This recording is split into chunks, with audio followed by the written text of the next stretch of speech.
Bonjour et bienvenue. Aujourd'hui, on plonge dans le phénomène Lamine Yamal, un joueur qui bouscule vraiment tout avant même ses 18 ans. Salut à tous et bienvenue sur Talk Foot. Aujourd'hui, grosse analyse. On a pas mal de sources, des analyses tactiques, des chiffres clés, des anecdotes aussi. On va essayer de décrypter ensemble ce qui rend son parcours si spécial, si tôt. Effectivement. Et au-delà des chiffres, qui sont déjà assez fous, c'est vraiment son influence sur le jeu, sa maturité. C'est ça qui interpelle à cet âge. C'est vrai. On parle d'une précocité qui va plus loin que les records. C'est une question de responsabilité qu'il assume déjà. Justement, les records, ça donne le vertige quand même. Plus jeune joueur, plus jeune buteur de l'histoire du Barça en Liga. Et de la sélection espagnole aussi. Oui, exact. Et puis à l'Euro, pareil, plus jeune à marquer et à faire une passe décisive. Avant 18 ans, on parle de 134 matchs pro cumulés, 29 buts, 33 passes décisives, plus de 100 titularisations. C'est juste énorme comme charge. C'est un volume de jeu absolument sans précédent. Si on compare Messi au même âge, c'était 9 buts, 4 passes décisives. Ah oui, la différence est nette. Yamal, lui, atteint les 100 matchs officiels bien avant. Mais le point clé, c'est pas tant de battre les chiffres, c'est comment. C'est-à-dire ? Il a été tout de suite central dans les plans du Barça. On lui a confié une responsabilité tactique immense. Là où Messi, par exemple, a été intégré plus graduellement, on va dire. D'accord, je vois.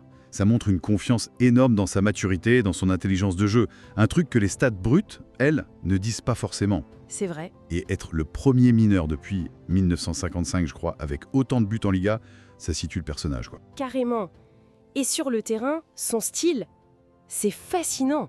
Cet ailier droit qui rentre sur son pied gauche, mais qui a l'air d'avoir la vision d'un numéro 10. Oui, c'est ça. Alors, les comparaisons, bien sûr, elles sont inévitables. On pense à qui, hein ? Messi ?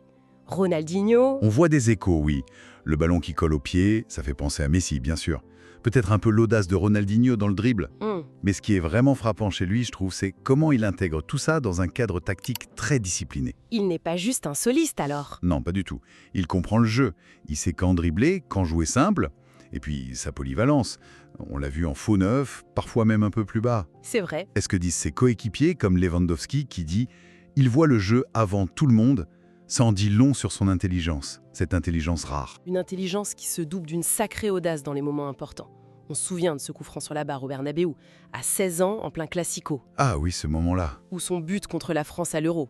Magnifique et tellement crucial. Exact. On voit des défenseurs expérimentés comme Di Marco qui ont vraiment souffert face à lui. Oui. Et quand on entend Bastoni le traiter de monstre ou Inzaghi dire que c'est un talent qu'on voit une fois tous les 50 ans, bon. Ça pose les choses. Ça marque les esprits, c'est clair. Avoir le talent, c'est une chose. Mais l'exprimer sous cette pression ? Exactement.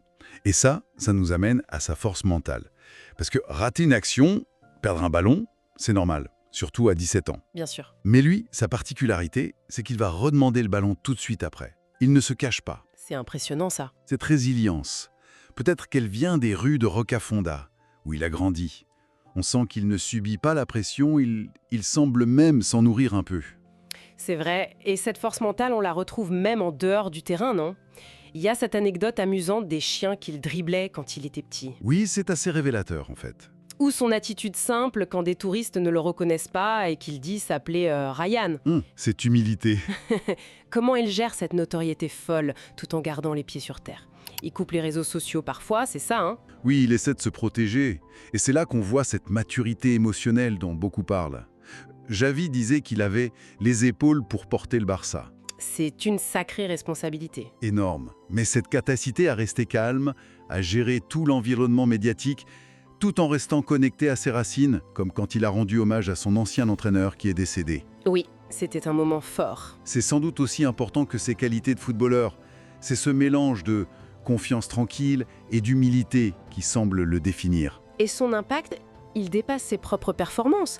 Le Barça a dû adapter son jeu pour lui, non ? Son statut a changé très très vite. Ah oui, complètement.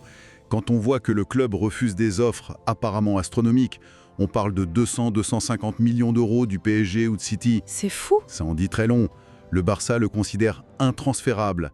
C'est la pierre angulaire de leur avenir. Il n'est plus juste un espoir, quoi. Non, il est déjà un acteur majeur du projet. Avant 18 ans, son influence est déjà structurelle pour le club. Bon, si on résume un peu notre exploration, On a des records pulvérisés, un style unique qui mélange technique et intelligence tactique. Une force mentale, une maturité assez bluffante. Et un impact déjà immense sur un des plus grands clubs du monde. Franchement, l'ascension de Lamine Yamal avant 18 ans, ça redéfinit un peu les standards de la précocité. Tout à fait. Et ça laisse peut-être une question pour la suite. Au-delà des stats, des comparaisons avec les légendes, c'est quoi le trait vraiment distinctif de Yamal, qu'on voit déjà si clairement? Ce calme après une erreur, sa vision du jeu si précoce, ou cette humilité presque désarmante? Est-ce que c'est ça qui pourrait faire de lui une légende, un peu différente des autres grands prodiges qu'on a connus avant? C'est une excellente question. Une piste de réflexion, voilà, pour l'avenir. Merci beaucoup pour cet échange passionnant. Merci à vous. Et pour ceux qui nous écoutent, n'hésitez pas à nous suivre pour d'autres analyses et débats sur le monde du football. Il y a toujours des choses passionnantes à décortiquer. C'est tout pour nous aujourd'hui sur TalkFoot. Mais attention, restez connectés. Suivez-nous partout, abonnez-vous parce que, franchement, il y a des meilleures choses qui arrivent. Du très très lourd en préparation, vous allez voir. Talk, talk, talk, foot, talk, talk, talk, foot, talk, talk, talk, foot,